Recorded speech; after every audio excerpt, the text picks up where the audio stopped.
I was talking to a friend of mine who took her house off the market. It was on since the day before Thanksgiving, and she had a lot of showings. Did one pretty good price reduction, and when she took it off the market, the agent remarked, well, we finally got it at the right price. That's, really disappointing. So today, now a month later, the seller is telling me that they're going to do some repairs and remodeling while they wait to put it back on the market.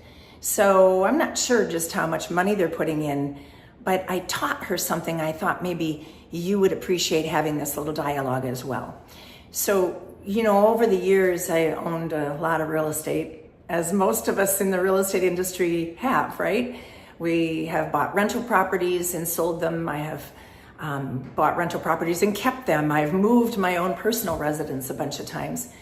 And I always operate under this rule of thumb. And I also have always given this to my students and my clients and everybody that I encounter. Dollar in, dollar out. If you put $1 in to improve something, then the only way it makes sense to do that is if you're going to get that dollar back out again. I think sometimes as realtors, we go in and we tell people, you got to fix this, you got to paint that, you got to remove that, we need new colors here. And, we have them doing all kinds of things.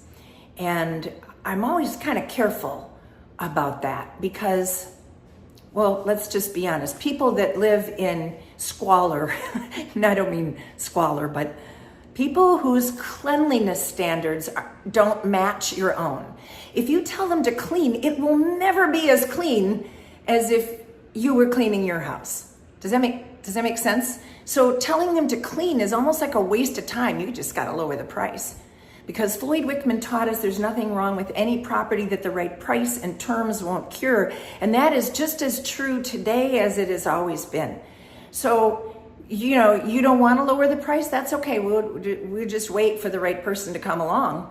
And eventually the property is going to go up in value and they'll get their price, right? I need a 2-year listing.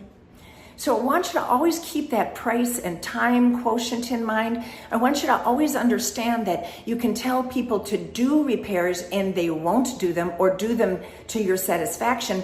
And sometimes when people do repairs, they're putting $3 in and getting $1 out, and they'd be way better off. Less headache, less heartache, and you get the listing that much sooner, not doing the repairs and lowering the price. And so it's okay to lay this out for a client, to explain how this works.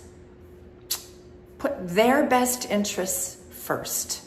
I think sometimes we get so caught up in we have to have everything staged so perfectly.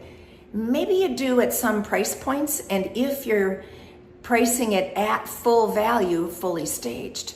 But sometimes you don't get that money back. So you got to make the judgment call on what kind of advice you give. But for sure, go get those listings.